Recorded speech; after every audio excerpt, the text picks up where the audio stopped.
All right. Happy Thursday, everyone. Welcome to the Helping Friendly podcast on tour live. It is Thursday, December 16th. My name is Brian Brinkman. I'm a producer here at Osiris Media, and I'm joined, as always, by these two wonderful people who are so excited and so ready to talk about Phish New Year's Eve. We're going to be happy and positive about all of this, aren't we? It's Phish New Year's Eve. It's something worth celebrating, isn't it? Live in here again. I feel like I just sit down and the camera goes on. What's happening? That's what we do. I call you when we just immediately go to showtime. There's no private conversations between the three of us. It's all in the public. I think we should just continue this every Tuesday, Thursday for the rest of our lives. This is a great way to spend the afternoon. You know, I don't know what I enjoy more, the show or like sending jams to each other and being like, you're listening to that too. That's fun. It's so fun. So fun. Megan, how are you doing here today? I'm good. I can't believe it's the 16th of December. We're getting really close to the holidays. It's kind of crazy. Are either of you panicked at all about Christmas presents? I went shopping today out in public. Good for you. Awful. That's where I'm feeling it. Nothing is going to arrive on time if you order it now. That's what I keep loading. I have so many emails in my inbox from just like whatever company I've bought like clothes products from in the past. And they're like, everything will be after December 25th, starting at like 4:00 today. I'm like, okay. Yeah. So I went to order something yesterday at 2:30 and they were like, order by 2 p.m. And I'm like, just missed it. I know. I feel like I'm going to be wrapping a lot of printouts this year. Like they're going to open boxes and be like, guess what you're getting? Right. Who knows when?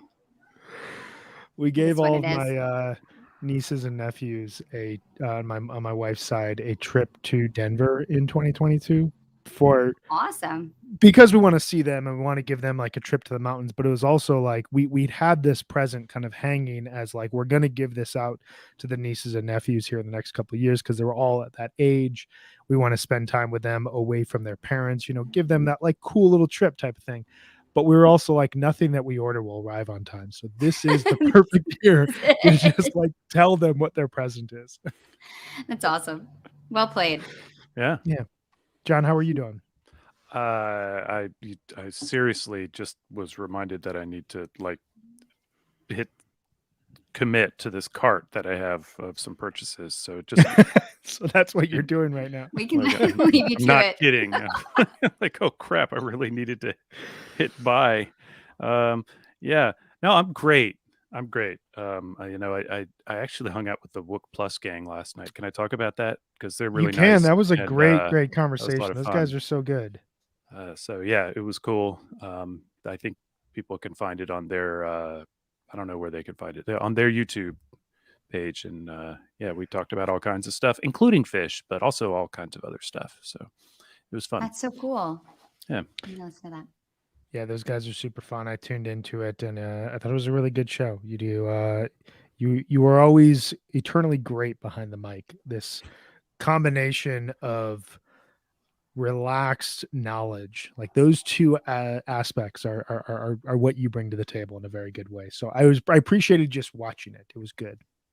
Thank you. You're absolutely welcome. We are here to talk about a very special day. Do we think that this is as special of a day as the 2 days prior? I think that we're told that this is a special tell you day. About ranking again. I have a feeling about that. I don't know if we want to wait on that, but let's save I have that. a strong feeling We're about going to it. save that because I got thoughts. Me too. Hear it. But we're going to talk about the capstone day to each year, December 31st, New Year's Eve. And we're going to spend a little bit of time towards the end of the show talking about New Year's Day because Phish will be playing a New Year's Day show this year. I believe it's their fourth ever, if I have my math correct. They've played in 2011, 2016, and 2015, 2016. Mm-hmm. Yeah, thank you.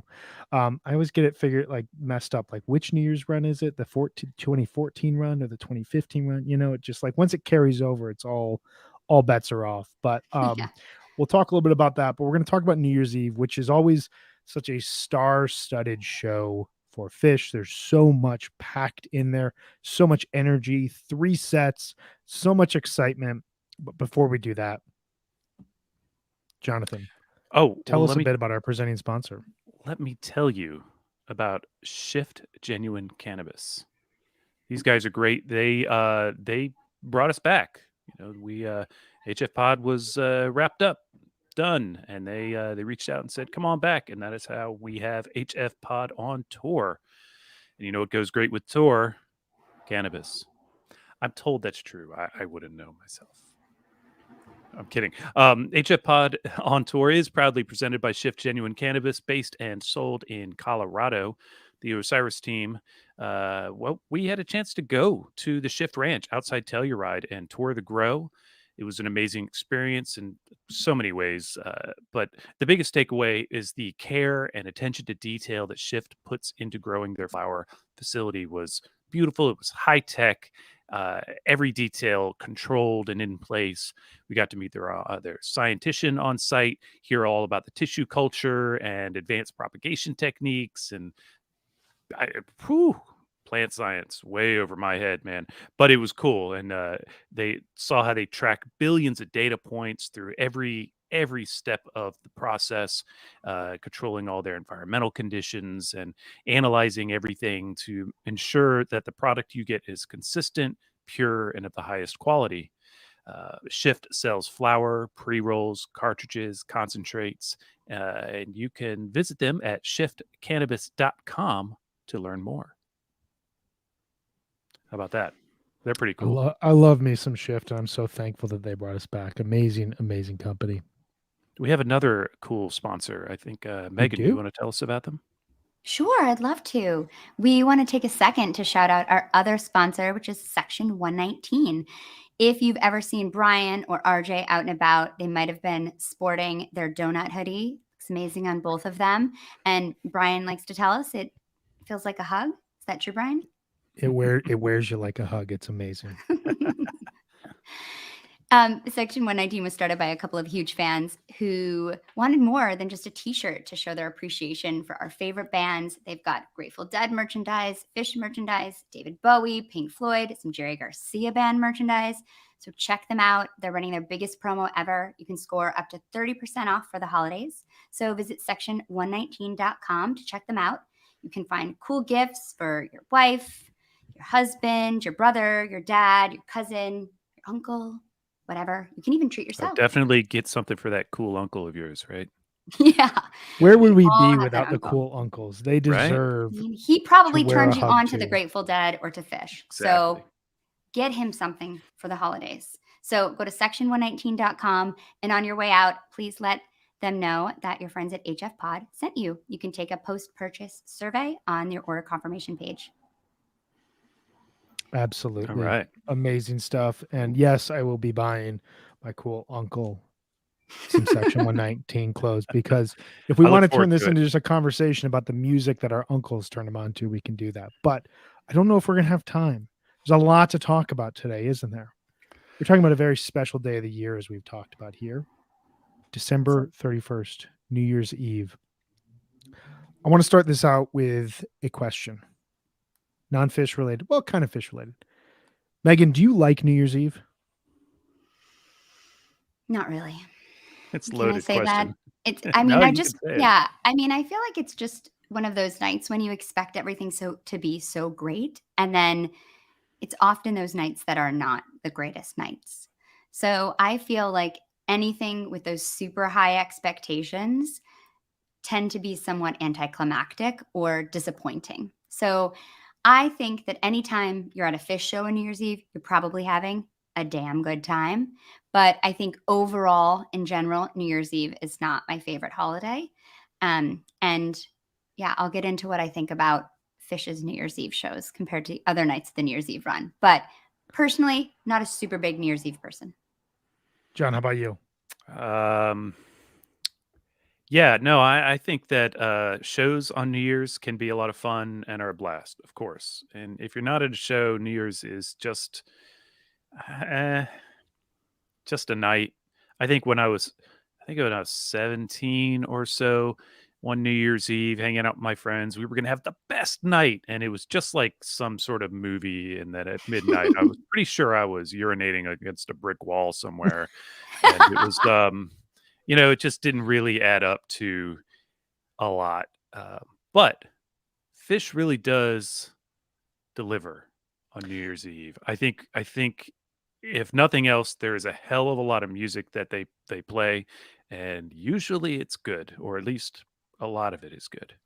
So, what about you, Brian? I want to hear your thoughts on this. You posed the question. Well, I kind of want to hang out with the two of you on New Year's because I'm in the same boat. Like New Year's Eve, the night doesn't really do much for me. I get a bit like weepy and nostalgic around like 6 o'clock when I'm like, wow, this whole year that we've lived is gone. And now there's just like unknown 365 days ahead of us. And that will have its own vibe compared to this vibe, and there's a little bit of kind of nostalgia looking back. But on the whole, unless you're at a concert, it's kind of the most overhyped night of the year. And it's kind of the perfect night to go to a concert for that reason, almost like Halloween in the way that, it elevates this idea that you want that night to be through just the act of being at a concert. And I agree with both of you that like Phish takes the idea of New Year's Eve and at their best elevates it into a way that makes it feel like the biggest experience ever, as we'll talk about with a couple of these shows.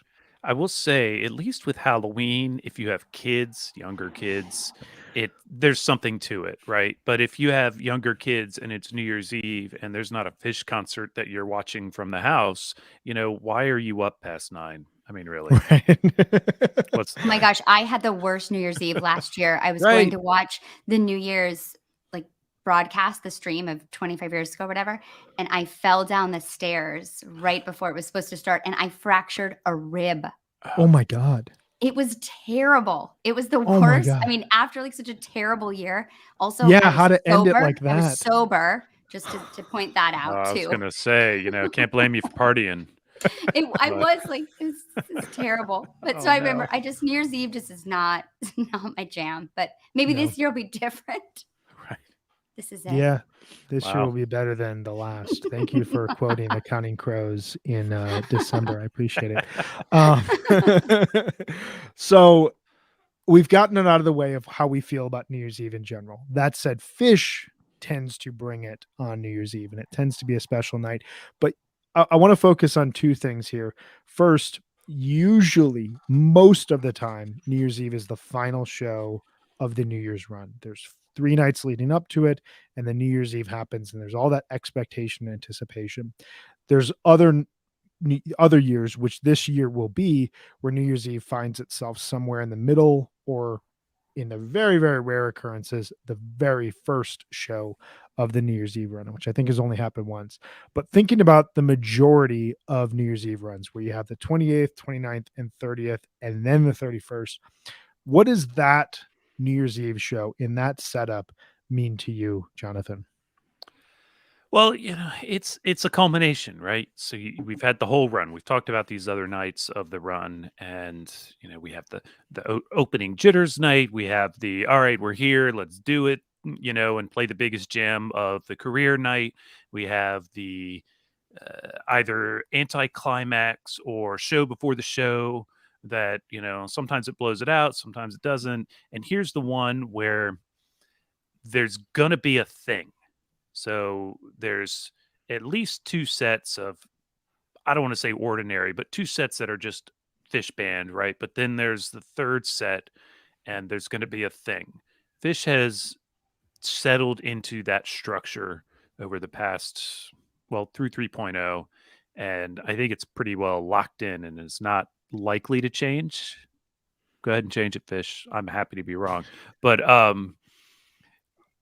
and so there is this like orchestrated, planned element. And then there's, you get a big jam, big encore, and you stumble out, and it is a weird hour in New York City.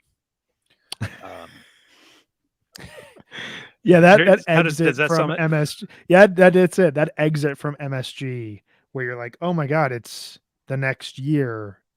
And everyone's kind of coming down from whatever they did, be it celebrating at a bar or in Times Square or wherever they are. You were just at this Phish show, and oh, by the way, everybody has entered a new year. It's a very strange thing. I went and got a drink after my last New Year's run in MSG, and I was just like, this is so weird here. Megan, what is it like for you when New Year's Eve is like? What's your take on it as the culmination show of the run?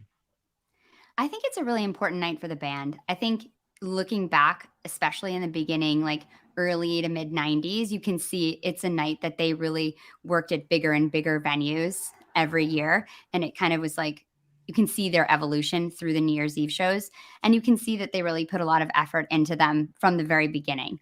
And I think as they've continued to go on, there's so many historical nods in their gags that they do every in these New Year's Eve shows. Like if you think about like the meat stick, the hot dog return in 99 and 2010, or, performing on top of the jump truck, like a lot of these things that are kind of reflecting on their history. So I think to them, it's also a really reflective night and a night for them to kind of think about what the year has been or what the last 10 years have been. I mean, I feel like they're often kind of thinking a lot about those nights and their performances. It's obvious they put a ton of work into these shows.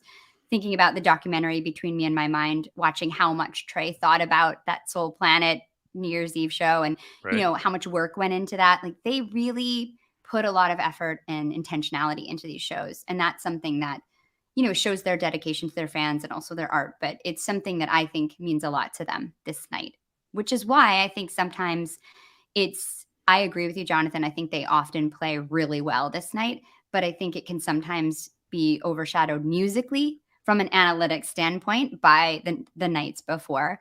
But I think that's also only in like us listening to these shows after, not if you're there. I'm sure if you're in the room, it's pretty great. You raise a huge point, actually, that I'd like to that I wanted to get to at some point here. So if I could say this Do it. now, I've only been in the room. I've only attended 2 New Year's shows. I've attended a number of New Year's run shows, but went to Big Cypress in 2018. It's the only times I've been there for the thing, and um, I think that I have had no trouble appreciating a lot of the gags and people who were there. A lot of people who weren't there sometimes don't like them.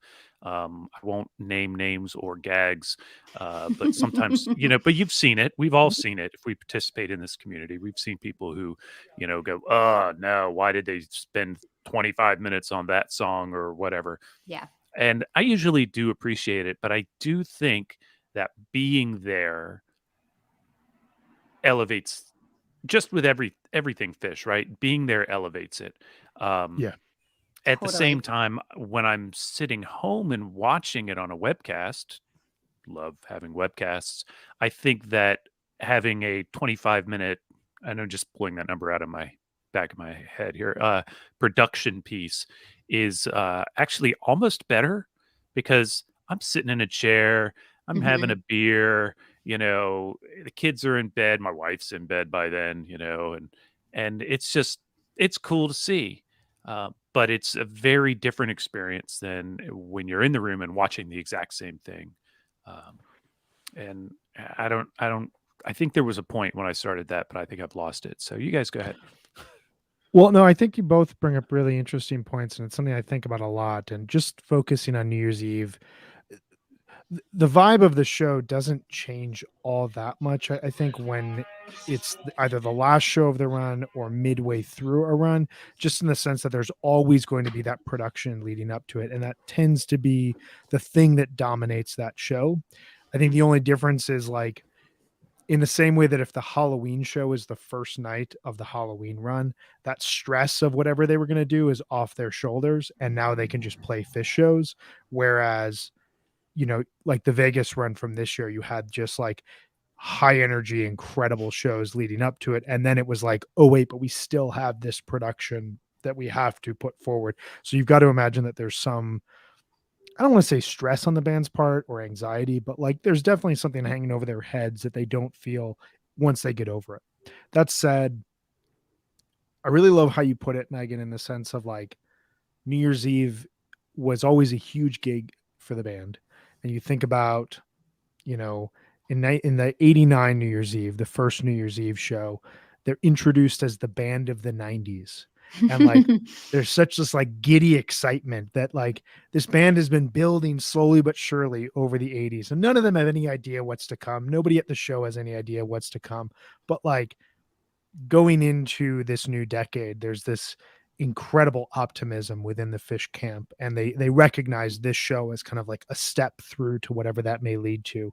You think about 93, their first show at Worcester, 94, their first show at the Boston Garden, following their first show at MSG, 95, their first headlining show on New Year's Eve at MSG, which has now become New Year's Eve headlining show, which has now become their home turf. Big Cypress, this combination of the festival with the long gig with New Year's Eve. And now it's come to this point where like there's really no place else for them to grow to on New Year's Eve. They've hit all those points. So what do they turn the show into? It's a opportunity for them to savor and like dive into their Broadway kind of that side of them as a band that's always wanting to like first fake they people. Stop, right? They do the long gig, and then they're like, "That's it, we're done. We can't do like, another that's the show years." that, like, and that's made probably that I think they talk about how we felt like we were coasting and had to kind of just stop, but really, like you look at when they decided to declare the hiatus, it was right when they should have been announcing New Year's. Like, we're not gonna. There's no way we're gonna just go play an arena this year on another New Year's show. Yeah. Well, and to that point, like they make a clear point of coming back on New Year's. Like 2000 exactly. true. Like that is the night that we're coming back, and so it's become this date that like has so much historical lore, but has also become, how do we showcase our creativity with a higher budget, a room that we know that's in the hub of the arts and creative district of America, essentially, where we have all these contacts from Broadway, where we have all these people who professionally put on shows. How do we showcase to our fans that side of ourselves, which now seems to dominate even more so than the music? Yeah, and that's circles right into that production piece, which I think is just a huge element of the shows. But there is so much more. And we should probably find a way to talk about some of the big jams and great things, and maybe just our favorite of these production pieces. I should look at the outline before I run off on tangents. But, well, we're going to do that. We're going to take a break here really quick, but I do want to say something before we lead into the break, because you segue this nicely. My hottest take of this episode, as the person who came to Phish in the hiatus and who's seen the majority of his shows during 3.0, I kind of find it to be my duty to be the one to say, hey, there's a lot of good stuff in 3.0, guys. All right. So I understand 95, 97, amazing years, a lot of good stuff in 3.0, but the buck stops here. It ends here. The best New Year's Eve happened in the 90s. Yes. That's not a hot take. I mean, there will be people who argue with it, but maybe it's not. But like, this is me just being declarative.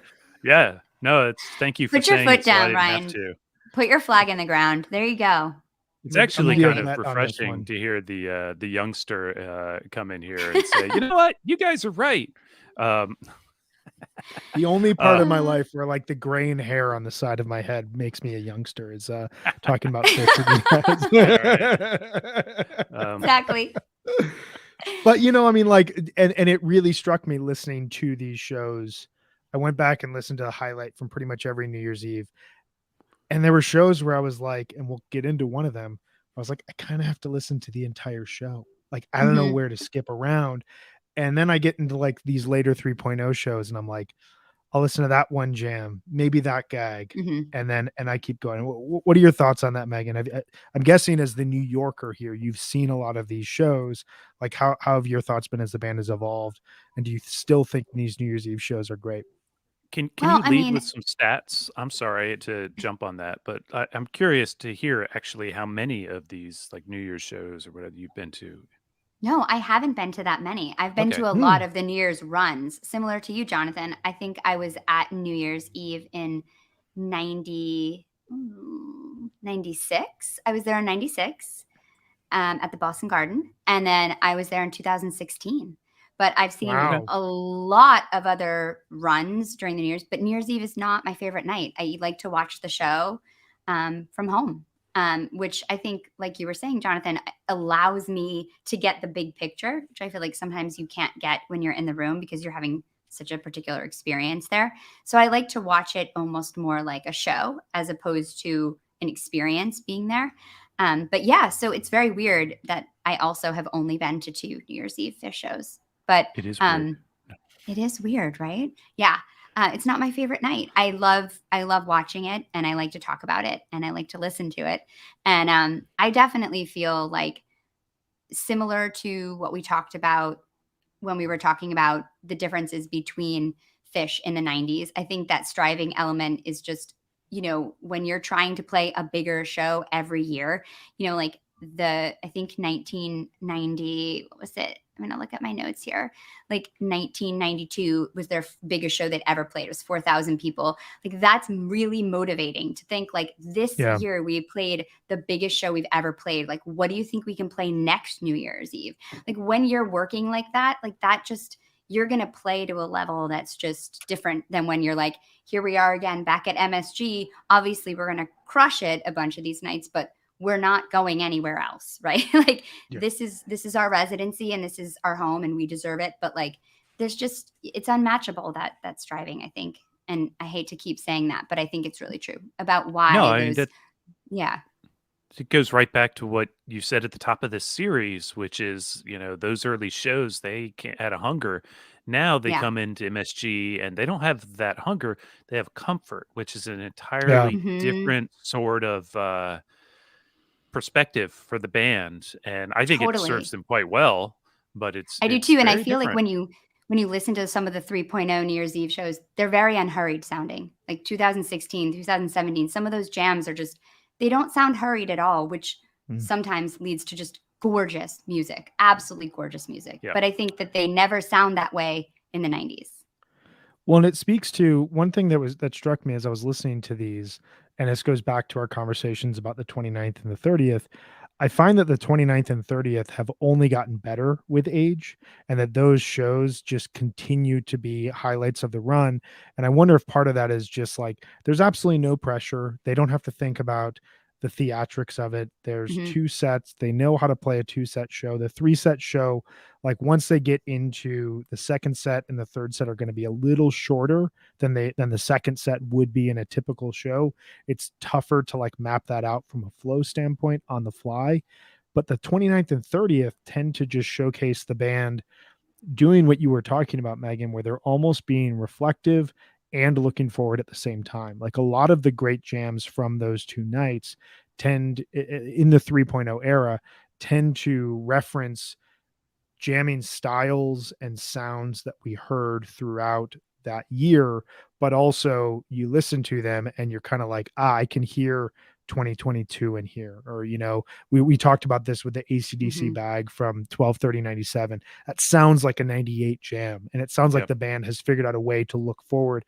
Whereas on New Year's, what's there left to do other than to look back, savor this last year, and also, hey, here's a big spectacle for everyone to enjoy because we're a band that is more than just a band.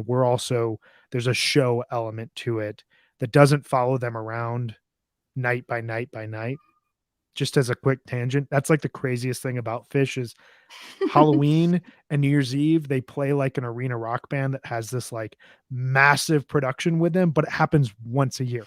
Like And that production happens one time ever. one time. I Except know, it's unless you bring the crazy. hot dog back, like again, then it would be a few. But yeah, that's just wild. Well, we're going to get into because I want to just like to all of our listeners out there, we love a lot of these New Year's Eve shows and a lot of these jams. And we're going to get through the highlights here after a quick break. Jonathan, do you want to tell us here once again about our presenting sponsor? Do I? I do. As a matter of fact, I want to inform everybody once again that HFPod on Tour is proudly presented by Shift Genuine Cannabis, based and sold in Colorado. Shift has flower, pre-rolls, cartridges, and concentrates. To find out more and where to get it, go to shiftcannabis.com. We also want to take a second to shout out our sponsor, Section 119. And they have some amazing things. You can get the Film 1.0 book that we talked about at length on Tuesday with Brian Harding. That book is incredible. I'm so excited to get mine. So they have really cool things. I loved hearing how they were involved in the production of that book. Like, that's incredible. And right now they're running their biggest promo ever. You can score up to 30% off for the holidays. So visit Section 119 to check them out. You can find cool gifts for your wife, your husband, your brother, your cool aunt, because, you know, your uncle is not the only one that's cool. I think of myself as a super cool aunt. I buy my niece Phish t-shirts all the time. She was born on my birthday, so I feel like it's my duty to like have her become a Phish fan. Yeah, she's amazing. Shout out to Mila James. You can also treat yourself. So that's section119.com.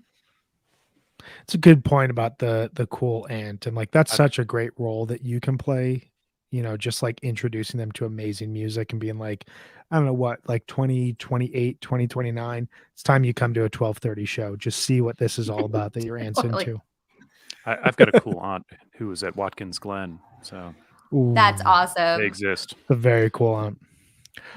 I also want to tell you, speaking of cool aunts and uncles, I want to tell you about our friends at Sunset Lake CBD. Sunset Lake CBD is a farmer-owned business which ships CBD products directly from their farm to your door. For years, Sunset Lake was a Vermont dairy farm producing milk for Ben & Jerry's ice cream. In 2018, they diversified. They started growing hemp for CBD. They have a product for everyone.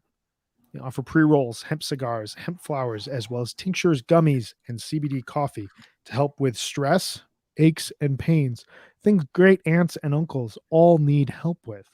Sunset Lake saves you money by shipping high-quality CBD products directly from their farm to your door. Visit sunsetlakecbd.com. Use promo code HFPod for 20% off your purchase. Once again, that is sunsetlakecbd.com. Promo code HFPod. All right. So we've reached the critical juncture here. We've talked about our feelings on 12/31. We've talked about the vibe. I think we did a good job breaking down the vibe. It's a fun vibe that, you know, it's a very different vibe from any other Phish show in a lot of senses. It never feels just like a Phish show. It's always something more. And from that, there are a lot of highlights. I want to say just to anyone out there listening, please feel free, post comments about your favorite New Year's Eve show and your favorite New Year's Eve jams. We would love to hear them. We will shout them out. We will talk about them.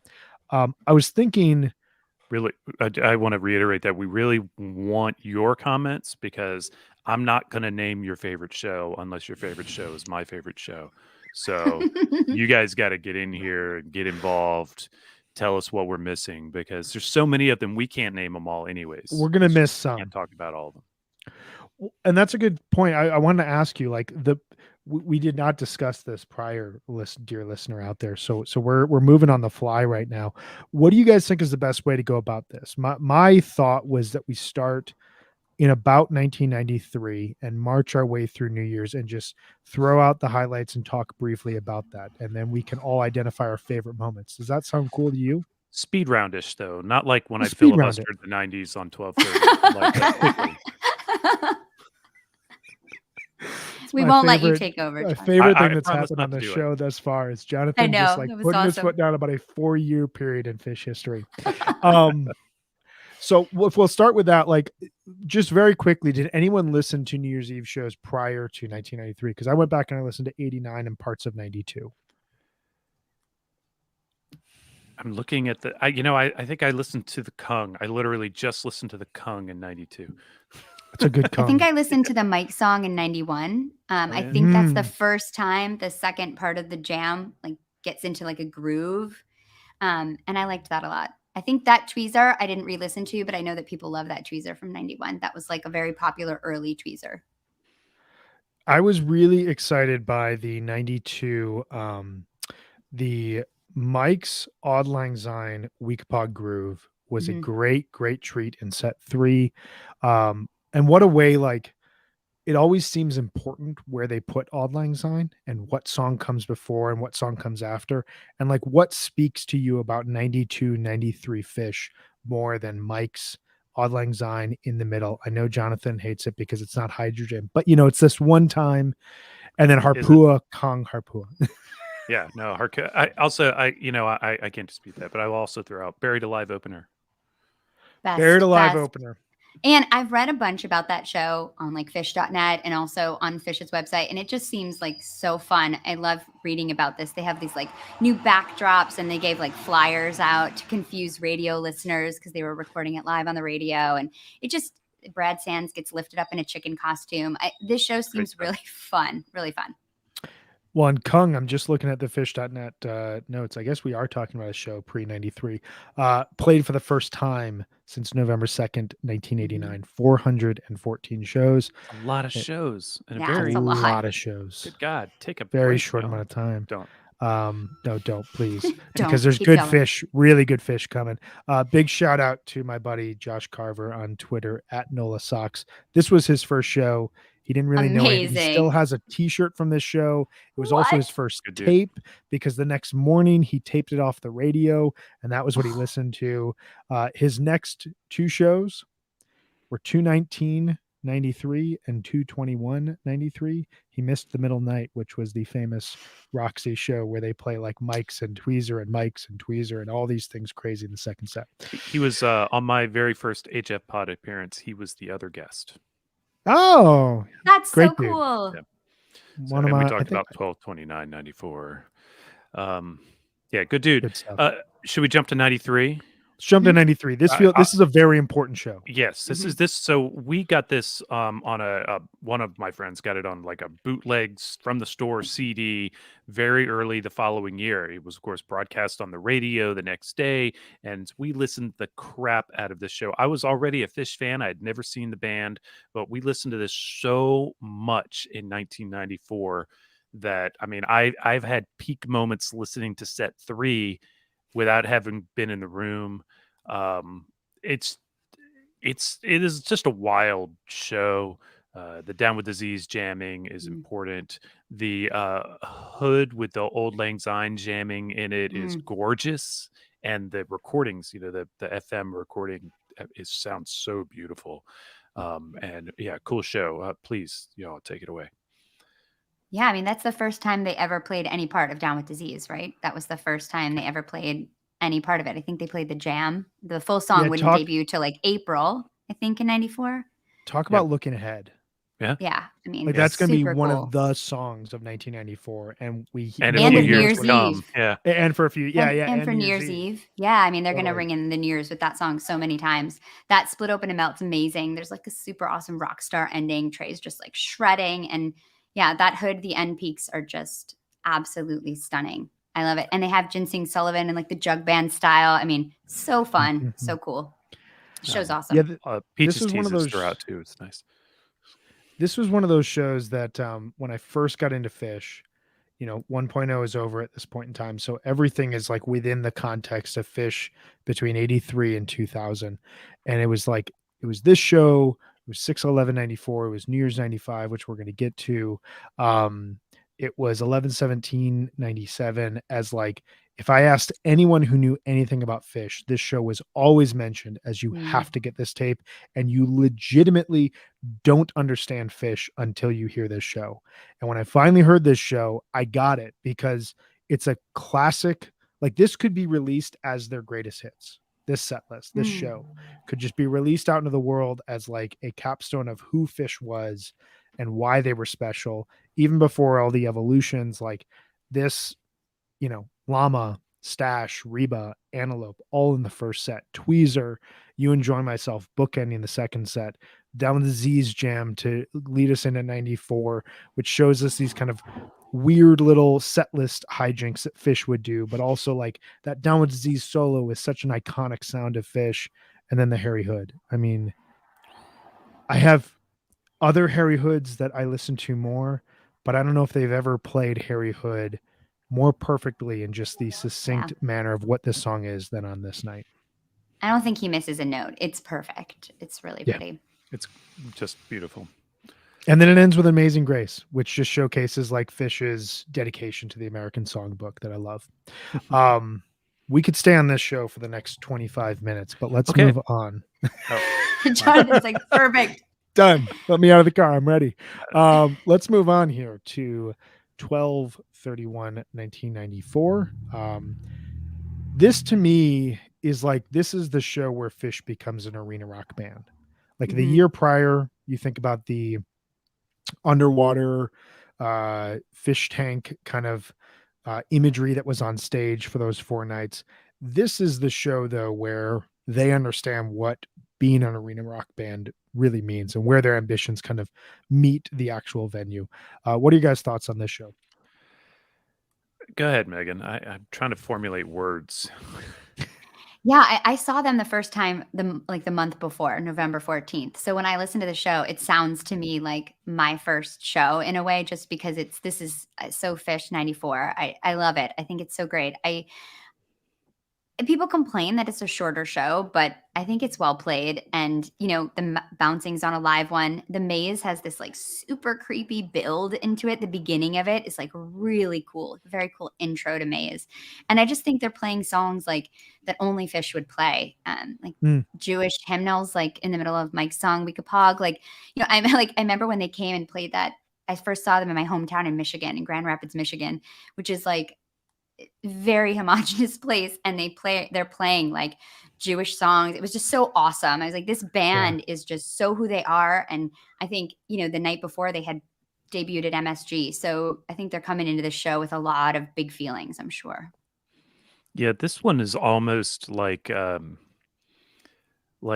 with MSG being on the 30th, it's almost like the 29th was the show before the show. And this one is just like, whew, we did it. I mean, now we're home, but this is big, and we're closer to home, and maybe we can kind of relax. But man, but they've been playing arenas all fall. My first show was in October of that year, small arenas. And they just, I agree also about this sounding like the band I first saw. And I really like the Buffalo Bill and Mike's song, Yeah. And the Chalk Dust Torture in the third set is real good. And this is good. It's a good show. And Simple exists at this point and is fine because it doesn't come in the middle of Mike's. Yeah, it's interesting. Like this show kind of seems like the conversation we were having in the first half of this episode, where we were talking about like the New Year's Eve show being about the gag more than the show. And I think like when anyone thinks of 12/31/94, they think of the hot dog, and they think of the band utilizing this ridiculous food item to connect with their audience, which is such a Phish thing. But I was listening back to this, and that second set, you guys have both talked about it. Like, I won't beat it into the ground, but like that is, go back and listen to that. The Mics through Weekapog is some stunning 94 Phish, and the Maze is a jam that I don't ever hear anyone speak about, and it rules. It's like 17 minutes, and it goes into this weird, like crazy, creepy fall 94 space. This almost seems, and we'll jump into the next one here, it's trapped between two massive New Year's shows. And as a result of that, I think it does get overshadowed, probably rightly so, but it's a picture of them in that era, even if the 29th and 30th of this year like were a better picture of who Phish was, or like showed their higher highs of that era. Kind of happens again 2 years later. Yes. But because they're just such peaks. Do you mind if I jump into the next one? Please. Let's go to the show. Arguably one of the best shows ever. Yeah. And it's a Phish show, by the way. 12/31/95 is outstanding end to end. I mean, look at it. Punch You in the Eye, Sloth and Reba, Squirming Coil, Maze, Colonel Forbin's Mockingbird, Shine, um, Mockingbird, That's such a Sparkle, funny part. Chalk Dust Torture. Yeah, exactly. And it's funny. So all of that just great shit and a good gag there. And this is just first set. The Drowned in the Lizards is an all-timer jam. It is outstanding. It is not Fire on the Mountain. Sorry, Charlie. It is it's so good though. And like the Weak Paw in the Sea and Sand. Oh, I love that. It's so beautiful. It's so I don't know good. how they stay connected in that Weekapog. It's so pretty. It's like whatever rhythm they're playing, and I have no knowledge of what they are doing, but like just my ears listening to that, it sounds like that should break down because whatever they're trying to do is so complex and they are so tight. They stop on a dime, they come back into that weird riff, and it's just like Trey and Fishman are like 8 limbs right there playing together. I mean, at this point, they'd been playing Weak Fog so aggressively for so many years that they could just blow it out as fast as they want, and they could take it as long as they want. They could stop and start again and have no problem. Just like they understood it perfectly. This is the show that got away from me. I was supposed to go to this show. Yeah, I was like madly in love with my new boyfriend, and we were in school at Arizona, and he was going back to Connecticut and asked me to come home and go to the show with him. And I couldn't. I already had plans to go back to Michigan, and I was so upset. And when I saw what this show ended up being, I was so pissed because it was so good. I mean, I just feel like that Weekapog into Sea and Sand is so beautiful. Whenever I've been like listening to these shows and doing other things, you know, you're like, I'm doing laundry or I'm like putting things away. And I heard that and I just had to stop and really listen because it was just so stunning. And I don't think I've heard it in a long time. So if you haven't heard that in a long time, you really should. And I also think that You Enjoy Myself. When I heard that version, I actually, Brian, was like, maybe I could come to the 95 side of the argument of 95, 97, because it's just so precise. It's so flexible. He's playing so fast towards the first peak. The vocal jam is crazy. It's like 6 minutes long of just like, it's an awesome version. The show is amazing. No bass and drums in that You Enjoy Myself, right? It's just 2 jam segments. Yeah. Oh yeah. It's stunning though. They're so good. I have to give a shout out to the Mike song, which there's so many things I love about this Mike song. It's in the top 5 jams of all time for me. The way it begins, where Trey slides down the neck to hit the first note of Mike's, it's so unique. It sounds so arrogant. It sounds so confident, and it just fits perfectly as we're capping off the second set of 3 incredible sets here in Madison Square Garden. Let me repeat that one more time. Madison Square Garden, you know, and then like it goes into this haunting rhythmic jam that starts to hint towards 1997, but then it goes into the digital delay loop jam. And when that fades out, it goes to almost silence. And it's almost like they're channeling the vibration of life. It's one of the most beautiful notes I've ever heard from them. People that know me, Brian Eno is like a god to me, and the way that man impacts music and plays almost nothing, and that is what you're listening to. Like that's what you get at the tail end of this Mike's. There's no peak. Trey just says thanks, we'll be back for one more set. Crowd cheers, and the sound just like reverberates out through the room.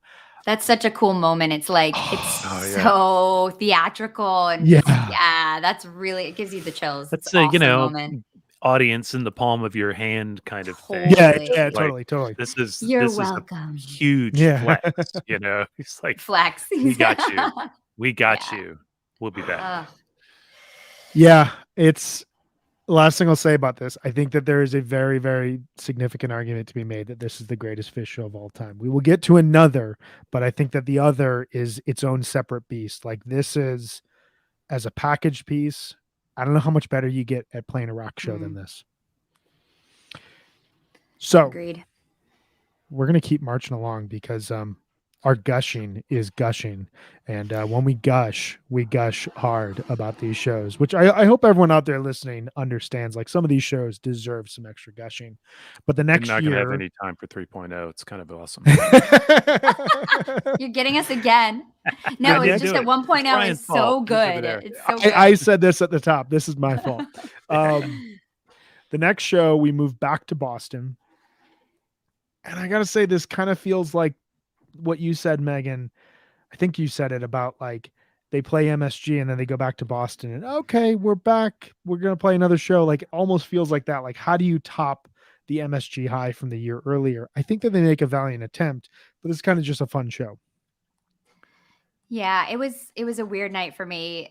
It was so cold that day. It was absolutely freezing there. My boyfriend got kicked out of the show for arguing with some of the security, and I had to spend New Year's alone, like celebrating alone. It was just like wah wah. So yeah, but I mean, it's a big event. Record-breaking balloon drop, Bohemian Rhapsody, the choir, but I think their playing is, it's hard to match 95 and 97. The Downwood Disease on this show is absolutely killer. Mm-hmm. I will go there. Funky. They're like dabbling with that funk for next year. Yeah. Mm-hmm. It's like a full 2 minutes of 97 grooving. Yeah. Amazing. Which it technically is 97. So, there you go. Let's go to 97. What do you think? I mean, that show's okay. The second set of this show, like, we talked a lot about 12/29 and 12/30/97. The second set of 12/31, though, kind of encapsulates everything great about fall 97 in one final set. It's amazing. The mics, the HFPod, those have just like such, I'm going to say standard, but like the fall 97 standard jam where it gets funky, it gets bluesy, it gets kind of melodic, it goes into a shoegaze space. Maybe it'll speed up and trying to sound like Hendrix, but like it has all of that wrapped in those two jams in such a great way. I just want to say, I'm going to let you guys speak about the high heights on this one, but I just want to say that nobody should ever play Emotional Rescue. And that includes the Rolling Stones. It's not a great song. If Phish had plenty of other opportunities to kind of swampy, groovy, funkish jamming. No. It's like a joke song that's made. It's just not as funny by being another joke song. Yeah, it's just they've got better jokes, they've got better songs. Yeah, that's all. That's what. Megan, what do you think of this show? Yeah, I mean, I love the mics. It has like an unhurried beginning, this monster like machine sound into like a really pretty delicate music. It drops right into Piper. It's beautiful. HFPod is like rollicking, ends with like the little solos from each band member. I think the crowd was like super loud. It seemed like really intense. I wasn't at the show. I was there the night before, but I was just kind of like partying in a hotel room that night. Just kind of lame to admit, but super fun show. I do like Timber as an opener, second set opener for that. Oh, yeah. I mean, it's a great set, and I love Timbers. I just think that that song just sets a good, like, driving vibe, and you're in for it. Yeah, and just shy of 20 years later, Timber would be, I believe, the third song on night one at the Baker's Dozen, and would be the first one to break the mold and start jamming and, like, really showcase, okay, any song is on the table to jam here. Well, let's jump to the next year. We get our first 4-night complete run at Madison Square Garden, which is crazy to think. The next time they do a 4-night New Year's Eve run at Madison Square Garden would be 2011. So like this feels like an accomplishment, and then it's something that's so fleeting from them because of a variety of reasons. I'm going to make a very nuanced and complex Phish argument that is like only to be understood on like 3 levels. Don't you always? That's my bag. So Big Cypress, probably the greatest Phish show of all time, but it's its own special thing. 12/31/95, probably the greatest Phish show that's not Big Cypress of all time, because Big Cypress is its own special thing. 12/31/98, when you remove those two, I think this might be the best New Year's show that the band has ever played, start to finish.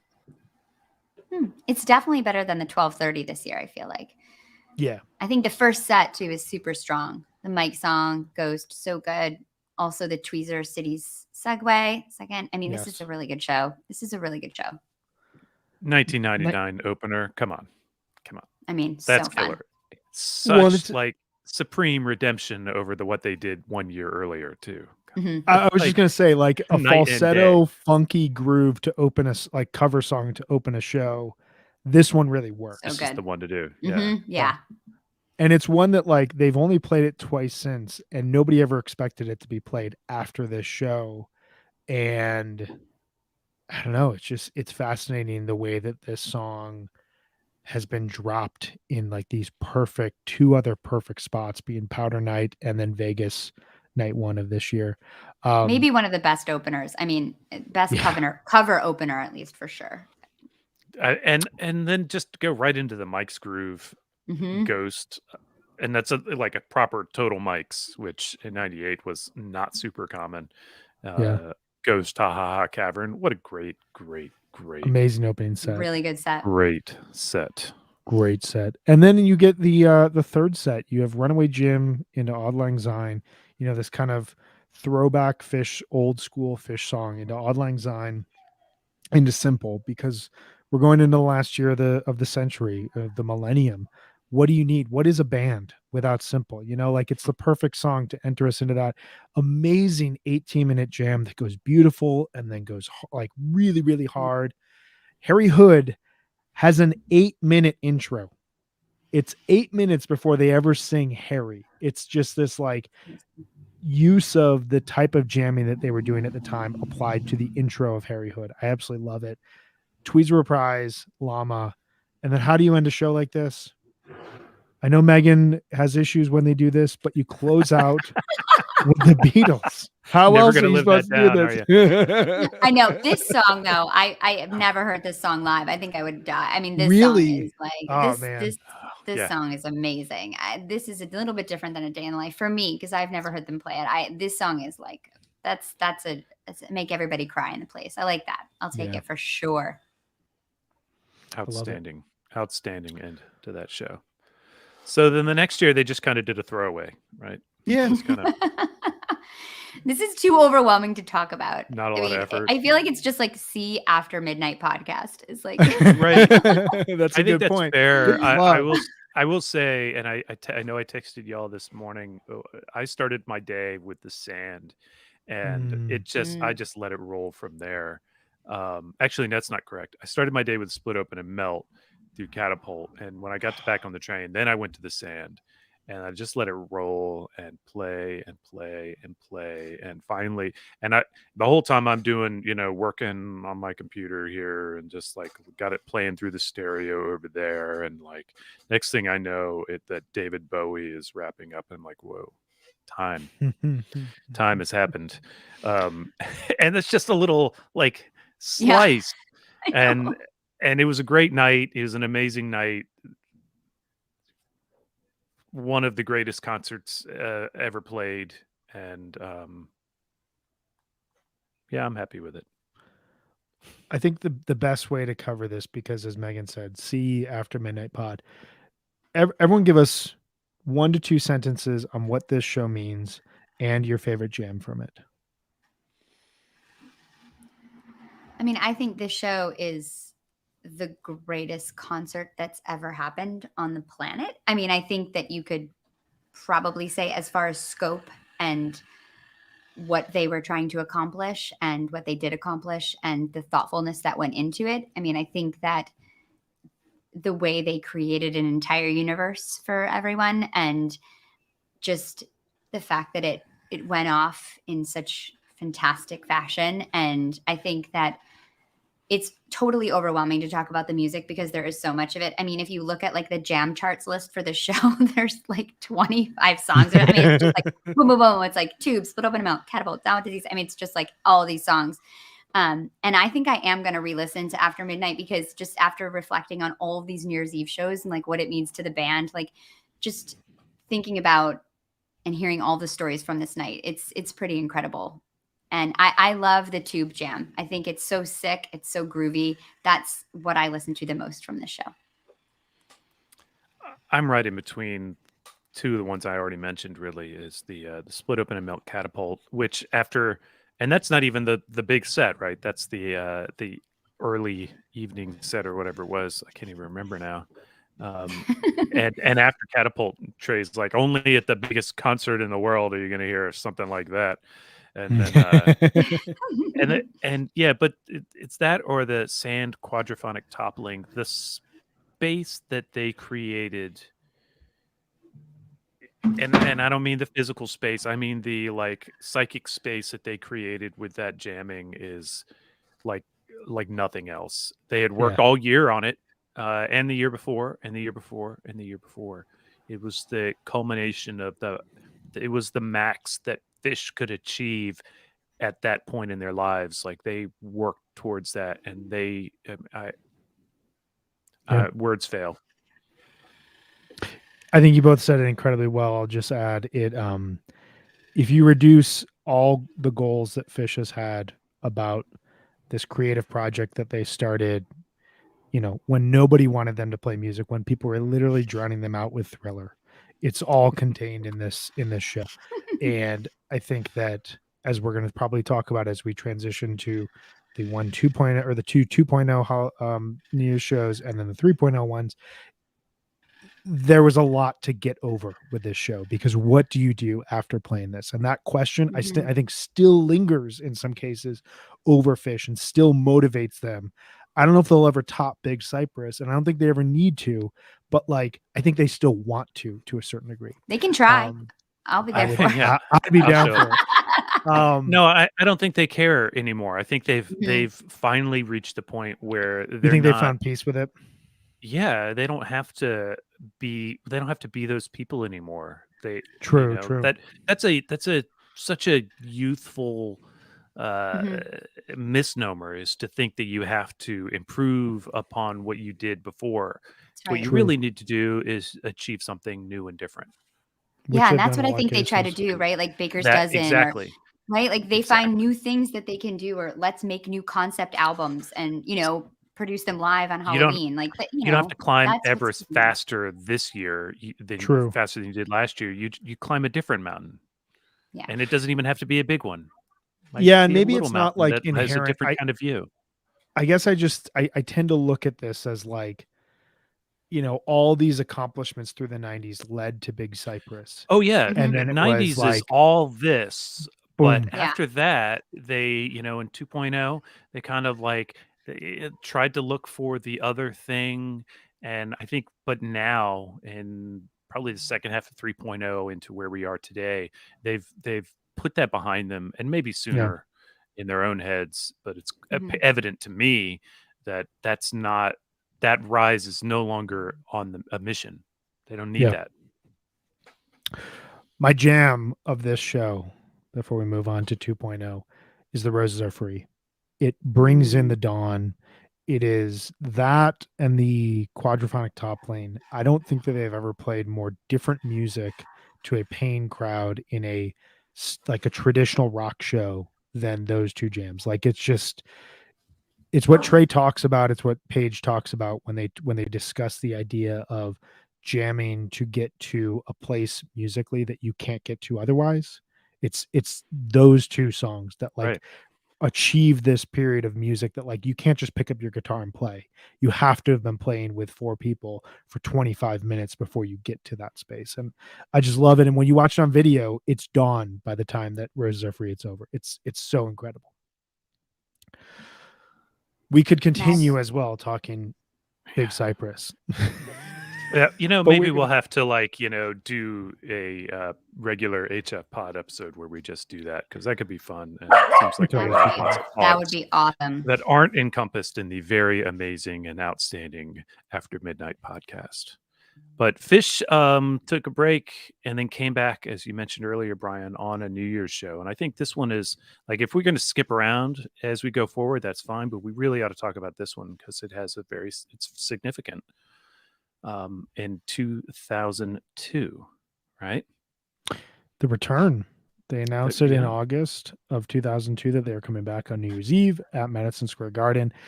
And I can tell you, for me personally, I remember my mom laid out the newspaper clipping on my bed. I came home from summer camp and found it. It was, oh my God, and there was no way I was That's so getting cool. to, there was no Oh way I my was getting God. to New I was York. Like still that was, working at the same job that I was at, that I took leave from when I went to Big Cypress.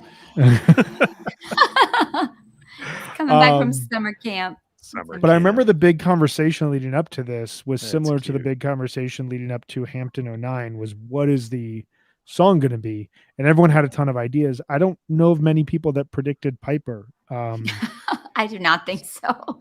And it's a But perfect, it's a badass one. It's a monster one. It's good. It is. It's a It good is. I listened to Piper. that today. Mhm. it's a monster version. They kind of reprise it a year later on 12/29 when they open that show with it, kind of as like a hat tip. But it masterfully, it's the slow build. Like they're back, they embrace the audience yelling and screaming and hooting and hollering for them. And everyone then has to kind of shut up to be like, wait, oh my God, it's Piper. They're playing music again. And it's just, and then it, preludes this year in which they're going to play some of the best versions of Piper ever throughout 2003. So it's kind of a perfect opener in that sense. Yep. And I only listened to the Piper this week, and The Walls of the Cave, which was the debut, and a hell of a show closer. They did do an encore, which is also real nice. But you know, I love that Walls of the Cave made its first appearance, closing out a set, closing out a Yeah. show, and that's really the place that it has found for itself these days. And I mean, it's a perfect song for that, and that's a really, really nice version.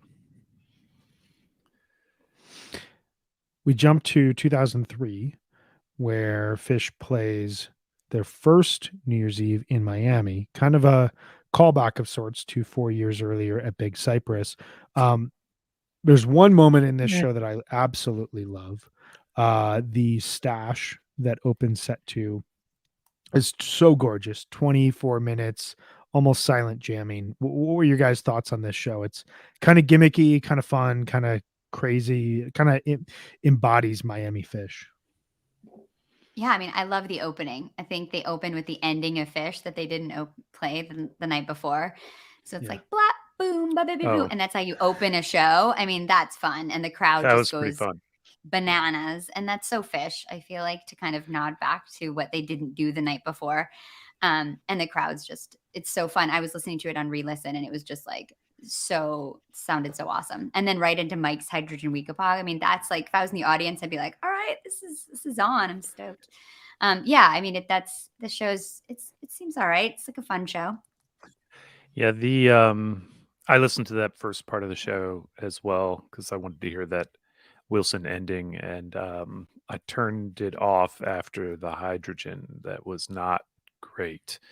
Weekapog was kicking up and it was starting right, and that was great. The Hydrogen was not great, and but then I before that I listened to the Stash, and Stash is outstanding, and that's 2.0 for you, right? Like this jam is really good. This composition is not holding up. They do something wacky and creative, like the Wilson, and then the Jungle Boogie and Iron Man and all of those things, fun, imperfect, and 2.0. They should not have played Reba in the third set of this show. I will just say that is not the place to play a beautiful composition like Reba. Contrast, how late at night did they play Reba at Big Cypress? And they did the whistling. Point. Yeah. But here, not exactly Miami. Correct. Not third not set Miami, but there's an underrated Runaway Jim in the third set here that goes deep. It's like 22 minutes that I recommend everyone listening to. But this would be jamming, yes. Jamming, yes. No. They Maybe somehow they're less make rehearsed. I don't know. I think that's what I think that was part of it. That they somehow make Chalk Dust Slave Chalk Dust work as a sandwich. I don't know how. It's kind of like a savory fruit sandwich, if you will. Like it's not supposed to work, but like it works somehow. So we don't have any New Year's shows for 6 years. We return in 2009, and the band plays the American Airlines Arena again in Miami, Florida. Fun show, kind of representative of 2009. My favorite jam of 2009 is played in this show, The Ghost into NO2, which teases Auld Lang Syne and just kind of previews a bit more of the hyper-connected jamming that we'll hear as we move into 2010. But any thoughts that you guys have about this show? Yeah, I mean, I just re-listened back to The Ghost. It's super trippy, psychedelic. It's really cool how it goes into NO2. That was my highlight from the show too. I did not re-listen to this show. And I'm going to tell you that whenever it's important to say. Do it. Because there's one I did not re-listen to as well. We'll get to that here in a sec. 2010, we are in our first New Year's run in New York City since 1998. Pretty special moment. 2010 is the 15-year anniversary of 12/31/95. We get the meat stick. The hot dog comes back. Punch you in the eye opener. Punch in the eye opener. Good throwback. This show, to me, it felt significant in the moment because fall 2010 was a very, very, very good tour for the era. The ghost at this show is what everyone was talking about and what everyone is still talking about 11 years later. It was once referred to as the Holy Ghost. I don't know if that title holds up. It's a very, very, very good ghost, but it sounds very, very, very 2010 at the same time. What say you all? Yeah, it's just these exuberant peaks. I mean, it's really just makes you feel happy to be alive. It's a beautiful version. You know, I think that song changes so much and is so different as it has evolved. But I can't imagine being in the crowd for this one because the crowd's just screaming, and it totally gave me chills listening to it. Like it's a really awesome ghost. I also love the yam from the show. It's so good. In the first peak, Trey's doing these like rock star flourishes. It's just like super magical, and then it's got that like cool entry into Manteca, like and they almost seem surprised to have gotten there, which is I love that when you hear them and you're like, they kind of sound a little surprised, and maybe they weren't, but if they weren't, then they tricked me. But I just love that they keep going over this like funky groove with the lyrics. It's just an awesome. You enjoy myself. The whole second set's good. You guys aren't gonna highlight the Burn That Bridge, the first ever Burn That Bridge? First ever. I'm kidding. The Ghost is obviously the highlight here, and I don't need to hear another meat stick showpiece New Year's thing ever. Thank you. We should note this is a part of the very first run that was webcast. So they webcast 12:30, 12:31, and 1/1.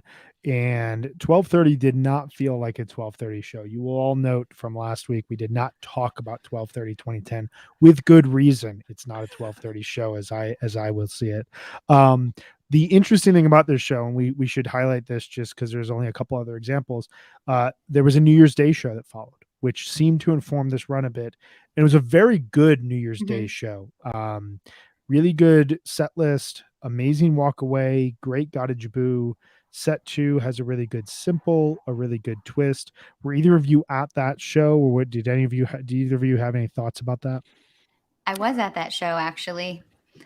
Yeah, I was. Yeah, it was. Nice. I went up, but it wasn't my best showing. I have to admit. I mean, the show was awesome. The energy was so good. I was like, I had not been seeing a lot of Phish, and I was really excited. And I had my college friends coming up. They flew into town. We were really excited. Started partying really early. I just went a little too hard, and just didn't quite make it. Yeah, but this show is great, and listening back to it is awesome. But it does remind me of like how much I had been craving to see the band at that point in my life. I had just had my second daughter a year earlier. So I had a 1-year-old and a 2.5-year-old, and I was exhausted and overwhelmed, but I was so excited to go see Phish that night. And it was an awesome show. I wish I had been in a little bit better form to appreciate it. You're describing August 8th, 2015 for me, which maybe at some point we'll get to that. This is a great topic for potentially a future show is what show did we not make it to? Talking about. Yep. I'm going to say that we can skip the next year, 12/31/2011. I did. I was on a hiatus myself at this time. I did listen to despite being on hiatus, I listened to every single show right around when it happened. But I can we touch on 2012 real quick? Real Because quick, because 2011, yeah, it felt like the band was not going to make it. There was some weird vibes, and so let's jump to 2011. We're running really long here, but I just want to say I love the garden party gag, even as somebody who was not loving where Phish was musically at the time, and that was me then. It's not. I don't necessarily share those feelings with my former self, but when they came and did Garden Party, and I just felt like it was just a great fu to anybody who wanted Phish to be what they weren't, and that included me. That included me. I respected that so much, and soon it was a little while still before I saw them again, but I was like, good for you guys, keep it up. Yeah, it felt really important, especially coming off of a very strong 12:30 show. And it felt like I've always thought of the Garden Party message and Wingsuit 10 months later as being very connected. Of we are going to evolve and adapt and grow the way that we see fit. We understand you're all still buying tickets, so if you're upset, if you're complaining, you don't have to be at the show. You don't have to listen to the music. This is how we're going to do it. I love Which is why they're still around. Which is why they're still around, because they know we can evolve. Like at 2012, Phish probably had enough money to say we don't ever have to play music again, but they wanted to keep growing and evolving, so they were going to do it at their own pace. Yeah, any artist that feels like they have to do certain things, or people will be upset with them, or that they owe people things, they don't last. Like that's not how art works. I'll also say I was right next to this. I was right next to the stage at this show. Oh, cool. And this is my first New Year's show, and it's the prettiest stage setup I've ever seen. It literally looked like an English garden. It was beautiful, and watching it on the webcast, that's what I did. Years later is great. I watched it live. Like I'm on hiatus, but I'm still watching the webcast, and you know. And I really want to know more about this hiatus. We'll talk. We'll take this offline. But yeah, no, I thought it was cool. I was like, it was cool. It was very cool setup, and then the golf carts and the whole thing. Like whirling by. Yeah. Next, 2013. I like this show. I love 2013. Yeah, this is actually the show that I wish I was at the most. I just feel like this is, I know we're running out of time. This is like my favorite New Year's Eve show because it's so sentimental. I think this show just obviously meant so much to the band. Yeah. And imagining them coming out and playing in the middle of Madison Square Garden on a jump truck with hockey stick microphone stands, looking around. I think they really felt that moment. And like, you know, if you think about like Trey's been sober for 5 or 6 years or something at this point, like I think the gratitude and just the appreciation for their journey and where they were and for the crowd. And just like this show seems super amazing. I think having no covers the whole weekend, just playing Phish and looking at this set list, I'm like, oh my God. I mean, this is so fun. And just, I can't imagine what it was like to be in the room for this. And I really wish I was. I would like to have been there because I was no longer on my hiatus, but I just didn't go to the show. I broke that whole thing, and I was just finally I was back on board, 100% back on board. Soon to join a little scrappy little Phish podcast, and yeah, it's just a kick-ass show. And this is one of the key examples of my ongoing theory that when Phish changes their stage arrangement and stands closer, they play better. I think that the jump truck set is I love it, and I think it energizes them, and it carried through into set 3. Yeah, I definitely vibe that. The light in set 3 is one of my favorite jams, and it's so mellow and it's so subtle. I was coming at the tail end of my second year in South Korea, so I didn't see a single show in 2013, which makes me very sad because fall 2013 is one of my favorite tours of 3.0, but one of my favorite tours ever. And I'm right there with you guys. Like there were complaints around the time that they weren't playing a 30th anniversary show. They played a 30th anniversary run. Like this whole run is their 30th anniversary. Like you said, Megan, there's not a single cover. They acknowledge it at the beginning of the Down with Z's on 12/29, and they play this just like old school Phish set. Like set 2 could be from 1988. It could be from 1992. Like it is as old school as possible. I don't think Trey's playing like any pedals, maybe a tube screamer. Like it is just as pure sounding Phish as you could get. And to go into after Wingsuit, to go into 2014 with Auld Lang Syne into Fuego, which is going to be the song of 2014 for Phish in many ways. And then that goes into Light, which has been the song that's carried Phish from 2009 to 2013 as this like stalwart jam vehicle. It's such a cool moment for them. I think I want to shout out to also, I think, Megan, you may have mentioned this in a text earlier in the week, which is on the 93 show. Trey, acknowledges that, it's been 10 years. Thank you all so much, and he's acknowledging it there. And here we are 20 years later, which they play. And they're feeling that again. And they're feeling it, and they're sharing it with us and giving back. So I think that we can kind of do these next few shows in chunks, because something to me changes after 2013, where the show becomes much more about the gag and less about the musical output. And I think that there are some highlights, but they're fewer and far between. So I want to propose that we combine 14, 15, 16, and then 17, 18, 19, both as a time saver, but also like there's similarities across these. So I'm curious, as you guys look at 14, 15, and 16, one of which is in Miami and is the show that kicks off the run. And then the other two are at Madison Square Garden. The 2015 show is the middle show of the run, which I want to digress for 1 second. That's my preferred New Year's run. 30th, 31st, 1st, 2nd. Really, really interesting. You get at 12:30, you get New Year's is out of the way, and you've got 2 more shows to just be Phish. I know. You're like one of those who doesn't want Halloween to be the end of the thing, I am. Like Christmas Eve is like so fun, You want to have like the build up, not like the after. Yeah, no, I get you guys. I get it. I get it. You can have it, this setup. I can have it. You're wrong.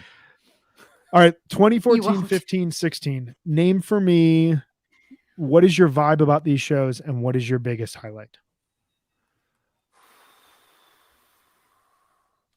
I think the Tweezer from 2014 is gorgeous. It's soaring.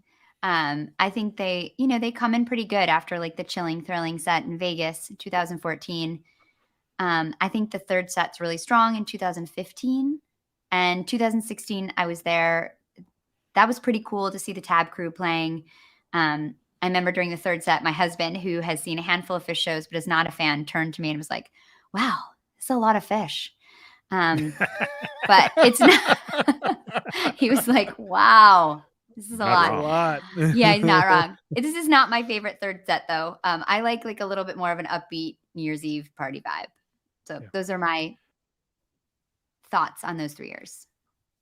Yeah, I feel like 2016 was a little controversial with some folks because of the guests throughout the set. But I do love the petrichor gag. Like watching the video from the live Phish of it is it's absolutely beautiful.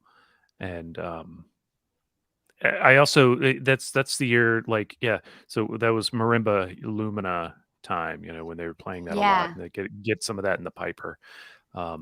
And they had the drummer from Hamilton there doing they had a whole bunch, the horns from Tab and all that through the third set. And but obviously Don't Forget That Joint is the best part of that show. Just kidding, but it's great. And I don't have strong opinions about the other two, so I'm gonna pass the mic to you, Brian. I think that the gag on 12/31/2015 is one of the 4 or 5 strongest that we've ever seen from them. It's a subtle nod to their music. It is less about the spectacle and more about the music, because they come out on this little stage. There's this cone that's been hanging over this section of MSG for the entire Small first and stage second theory set. again. Small Sage Theory. They play No Man in No Man's Land, this song that just felt like such a statement in 2015, and it was one of those big songs that debuted. Summer 2015 is right there for me with fall 2013 and all of 2021 as just like, give me a show, I'll put it on, and I'm just happy. I love the spacious, weird jamming, and then just the way that they fake the crowd out, and the drops down, the hourglass is all psychedelic. They escape through the bottom hatch. There's these loops playing, and suddenly, oh my God, Phish is back on stage playing Auld Lang Syne. It's masterful. I was at 12/31/16. I went to 12/30/16. It is one of my 3 favorite Phish shows I've ever attended in my entire life. And to celebrate, I stayed up all night and went very, very hard. Oh my. And I had a horrific experience at 12/31/16 where I didn't think I was going to make the entire show. And I was just standing there like, oh my God, it's a 3-set show. So it's longer. Okay, well, at least the gag will get me through it. And then I love the petrichor, watching it from afar now, but like being in the room, I had like a headache. Ibuprofen wouldn't do it. Water wouldn't do it. Like I couldn't hold anything down. It was a bad scene. And so that show is not Pace my yourself, favorite. children. Pace yourself. Well, it was all worth it in the end because 12/30/16 is just like that is a special show. Like I feel like I did the right thing. Really I had sending like mixed this messages out here. Y'all be careful. Epic Approach the night 12:30 with caution. I had this epic 12:30, and it's these memories that live on in these like blotchy, moments in time, but they were all good. And I paid for it the next day. And I feel like I earned whatever struggle I had in 12/31/16. So let's keep this going to 2017. Is that's the big Soul Planet gag, which I thought was just, I want to speak just about that. The production of that looked so freaking cool. It was so clever. I know some people don't love the song. I don't care. It was just awesome. They turned the stage into a ship. They turned the audience into the sea. They played, then they played Free and Song I Heard the Ocean Sing. They get all this Great like song, water songs the rest of the set. At absolutely outstanding gag. And I think the other sets were pretty good too. We got a really good Jaboo in set 2, and added some other good songs probably too. What do you guys think? I'm not taking them as a trio, I guess, but we can kind of. I think this was a really hard New Year's show to play, and they executed it really well. And I say that only because this is the Baker's Dozen year, and 2017 will forever be dominated by the Baker's Dozen. And I felt at the time, and I remember the fan base felt it at the time, and I've got to imagine Phish felt it at the time. I didn't really want the calendar to turn to 2018. 2017 Phish was special, and to play the last show of the year seemed like a daunting task.